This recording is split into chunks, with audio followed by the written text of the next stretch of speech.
This is verse 29 of the 18th chapter, Gospel of Matthew.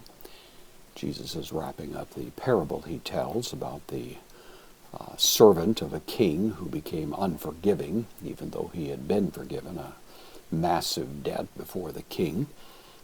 Jesus now tells a story of how he goes out and finds a fellow servant and wants to demand a payment of a fairly modest amount in comparison. And so we have the description here. So peson, from pipto, I fall. This is an aorist participle, masculine singular nominative. So having fallen is the idea. Un, postpositive, therefore having fallen. Ho sundulos, the fellow servant. So this fellow servant of the one who had been forgiven now falls down. Autu, the fellow servant of him. Parakale. Parakale is from parakaleo, the whole idea of being of encouraging or beseeching. It can cover a fairly broad swath of ideas, but generally speaking, it means to seek or to sometimes can help or to encourage. But in this sense, of course, it's asking for this favor. So he besought auton him.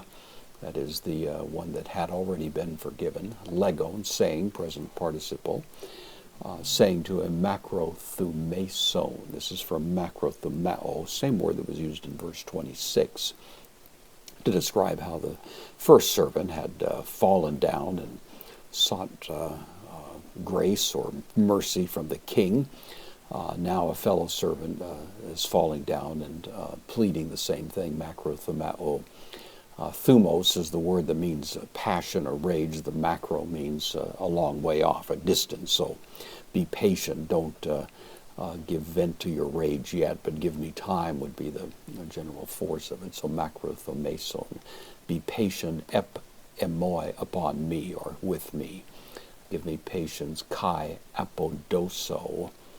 From apodidomi, to pay back. This is the first person singular, future, active indicative. I will repay, soi, you.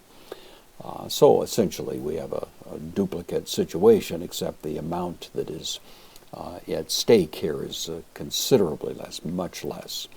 And Jesus is using this to dramatize the point that if we have been forgiven much, we should be very forgiving to the relatively modest infractions, debts that we may find ourselves dealing with in our normal horizontal human interactions.